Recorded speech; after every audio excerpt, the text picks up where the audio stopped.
నాది long and silky hair అయినప్పటికీ పైన ఒత్తుగా కింద ఈ విధంగా సన్నగా ఉంటుంది. సో ఈవెన్ గా ఉండదు. అరే ఇక్కడేంటి ఇంత ఈవెన్ గా ఒత్తుగా కనిపిస్తుంది అనుకుంటున్నారా? ఈ మధ్య ఇలాంటి ఎక్స్టెన్షన్స్ బాగా ట్రెండ్ అవుతున్నాయి కదా. సో నేను ఒక ట్రై చేద్దామని చెప్పి ఇలా క్లిప్ తో ఉన్న హెయిర్ ఎక్స్టెన్షన్ ని పూజా మల్టీ ఫ్యాషన్ కస్టమైజ్డ్ అనే ఇన్స్టా పేజ్ లో రీసెంట్ గా ఆర్డర్ చేసుకున్నాను.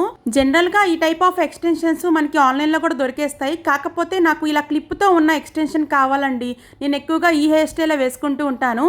అలాగే మనకి ఈ క్లిప్ కనుక ప్లెయిన్ గా అనిపిస్తే వాళ్ళు ఇచ్చిన క్లిప్ ని రిమూవ్ చేసేసి మన దగ్గర మన డ్రెస్ కి మ్యాచ్ అయ్యే స్టోన్ క్లిప్స్ ని కూడా మనం ఇంక్లూడ్ చేసుకోవచ్చు. నాది లాంగ్ అండ్ సాఫ్ట్ హెయిర్ కాబట్టి ఈ హెయిర్ ఎక్స్టెన్షన్ తీసుకున్నాను. ఇంకా దీనిలో curly hair extensions, short and middle length extensions ఇంకా చాలా టైప్స్ ఉన్నాయి.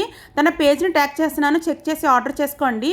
దీన్ని ఎలా యూజ్ చేయాలనేది ఇప్పుడు చూపిస్తున్నాను. నా హెయిర్ ని ఇలా సెట్ చేసేసి ఈ క్లిప్ పెట్టేసుకోవటమే. చూసారా ఎంత మంచి లుక్ వచ్చిందో. క్వాలిటీ చాలా బాగుందండి. మన హెయిర్ లో కలిసిపోతుంది. మీకు ఇది కావాలంటే తన వాట్సాప్ నంబర్ ఇస్తున్నాను, డైరెక్ట్ గా మెసేజ్ చేసి ఆర్డర్ చేసేసుకోవచ్చు.